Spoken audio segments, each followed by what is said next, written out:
আরামবাগ বাসস্ট্যান্ডে অগ্নিকাণ্ডে ক্ষতিগ্রস্ত ব্যবসায়ীদের পাশে দাঁড়ালো আরামবাগ পৌরসভা এবং আরামবাগ শহর ব্যবসায়ী কল্যাণ সমিতি। তারা ক্ষতিগ্রস্ত ফল ব্যবসায়ীদের পাশে থাকার সব রকম আশ্বাস দিয়েছেন।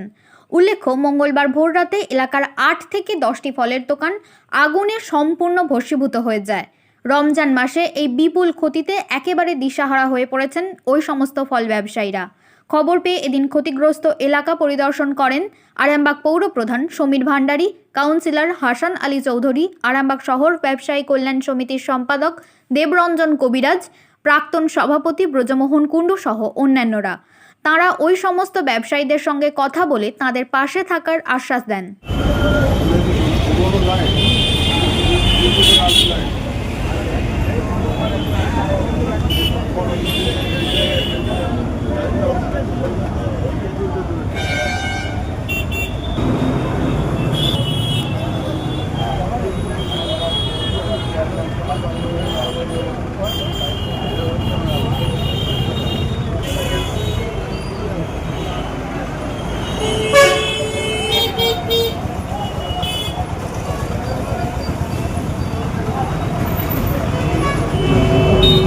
এরা সবাই জানে না যে এই রোজার মাসে এরা প্রত্যেকে 1.5 লাখ 2 লাখ টাকা করে সব ফল কিনে রেখেছিল, তারপরে দেনা করে এগুলো সব করে গেল।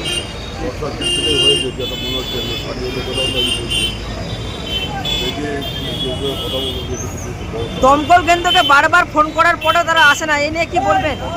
কাল দমকলও খুব ব্যস্ত চলছে না, শুনলাম দমকল কতুলপুরে একটা আগুন নেওয়াতে গেছে, বল্লমপুরে একটা আগুন নেওয়াতে গেছে, তারপর ওই বল্লমপুরের গাড়িটাকে ধরে এনে এখানে ঢুকিয়েছে। কাজেই সবাইকে দোষ দিয়ে লাভ নেই, হঠাৎ আগুন লাগলে আরও অন্য জায়গায় আগুন আরও কতুলপুরে গেছে, বল্লমপুরে গেছে, তারপর বল্লমপুরে গাড়িটা যখন ফিরছিল ওদিকে ধরে এখানে দাঁড় করিয়ে। একটু পৌরসভার পক্ষ থেকে কতটা সাহায্য করা হবে? বহু সাহায্যটা দেখো, এখন আমি যাই আগে ফেরতের সঙ্গে কথা বলি, কি বলে দেখ, তারপরে ব্যবস্থা নিয়ে এমনি তো একটা আমাদের এমনি বাড়তি হয়ে গেলে যে প্লাস্টার ছাড়িয়ে নতুন ওয়ারিং করতে হবে। আগে এমনিও কী বলে দেখি তারপরে ব্যবসাদারদের পাশে থাকবে পৌরসভা, তাই তো? ব্যবসাদারদের পাশে থাকবেন নিশ্চয়ই।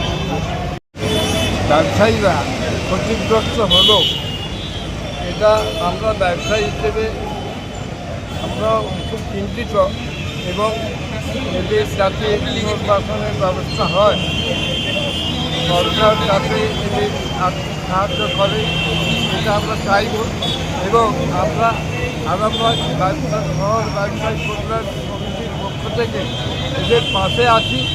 এরা যদি আমাদের কাছে আবেদন করে আমরা অবশ্যই এদের যথাসাধ্য চেষ্টা করব পাশে দাঁড়াতে এবং আর্থিক সাহায্য করতে। ব্যবসা সমিতি পাশে দাঁড়াবে অবশ্যই আমাদের আলোচ্য বিষয় নয়।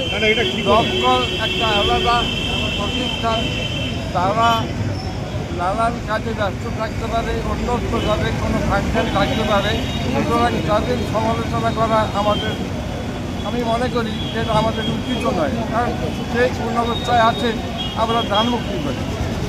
কিন্তু আমরা ব্যবসায়ীদের জন্য অত্যন্ত মর্মাহত, দুঃখিত এবং এদের যাতে পুনর্বাসন হয়, এদের যাতে আমরা করতে পারি এই বিষয়ে আমরা সচেষ্ট থাকবো। অপরের ব্যাপারে আপনার নাম ও পরিচয়? করতে চাই। আমার নাম ব্রজমোহন কুণ্ডু, আরামবাগ শহর ব্যবসায়ী কল্যাণ সমিতির প্রাক্তন সভাপতি। এই যে এরা পড়াপ হয়ে গেল, আমরা তাদেরকে আমার ব্যবসা সমিতির তরফ থেকেও আমরা ওদিকে হেল্প করবো। এটা বলছি কতটা থেকে সাহায্য করবেন? আমরা বললাম তো বলতে পারবো না কি অ্যাকচুয়ালি বলতে পারবো না, কিন্তু আমরা পরিচয় বলছি আমরা হেল্প করতে পাশে আছি। আমরা বলছি আরামবাগ শহর ব্যবসায়ী কল্যাণ সমিতি এদের পাশে আছে। আপনার নাম ও পরিচয়? আমার নাম দেবরঞ্জন কবিরাজ, আমি সেক্রেটারি আরামবাগ শহর ব্যবসায়ী কল্যাণ সমিতি। চেয়ারম্যান তো আশ্বাস দিল যে পৌরসভা আমাদের সবসময় যেমন পাশে আছে পাশে থাকবে। কোনো আর্থিক সাহায্য করবে বলো নাকি? অবশ্যই এসডিও সাহেবের সাথে কথা বলবে, এসডিও সাহেবের সাথে কথা বলে আপনাকে জানাবে, এইটুকুন আশ্বাস দিল। আর এই যেগুলো পুড়ে নষ্ট হয়েছে সেগুলো কি বাগিয়ে দেওয়া হবে? অবশ্যই পৌরসভা বলবে তো বাকি।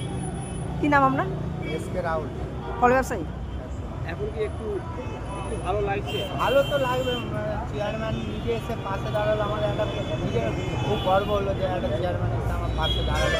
ঠিক আছে, চেয়ারম্যান সবসময় এসে পাশে দাঁড়ায়, যা বিপদ আপদ হয় চেয়ারম্যান আসে।